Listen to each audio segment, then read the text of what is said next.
مهم جدا، وقت مهم جدا. ابتلع الموت للغلبة. في غلبة النهارده.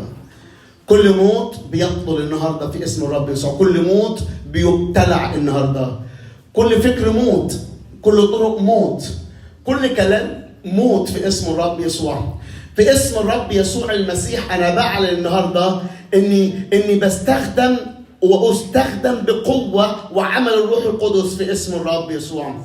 يمكن كثرة الخطيه لكن تزداد النعمه، بستقبلها وبعلنها في هذا الاجتماع. يمكن النهارده في ظلام دامس، في ظلمة حواليك من كل ناحية، لكن بعلن النهاردة عن قوة إيماني وأقول كده: أما علي فيشرق الرب. أما علي فيشرق الرب. يشرق الرب، يشرق الرب. مين يستقبلها؟ أنا حاسس بيها أول كلمة دي. أما علي فيشرق الرب، يشرق الرب، يشرق الرب، يشرق الرب النهاردة، ومجده علي يرى. مش هيبان خزي، لكن بستقبل النهارده كرامه، مجد، جلال، جمال، عز. هللويا يا رب. ده مرات كتيره ببص في المرايه ويمكن بقول ليه شكلي بقى كده. رب يجملك ويجملك في هذا الاجتماع، وانت بتاخد القرار ده النهارده. انا بستقبل حضورك على حياتي. هقعد قدامك، هقعد قدامك. تقدر تحول النجاسة لقداسة. الحل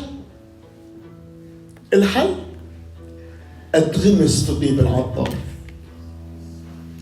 تعال بكل فكرك، تعال بكل حاجة مش قادر، اتغمس في طيب العطار.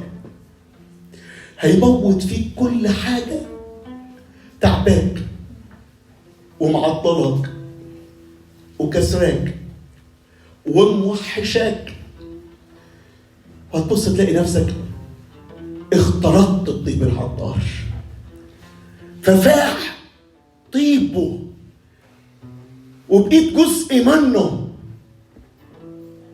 انتهت، مات كل موت في حياتك، مات كل موت النهارده بيهددك، مات كل حالة صعبة النهارده واقفة قدامك، فيظهر ويفوح طيب العطار.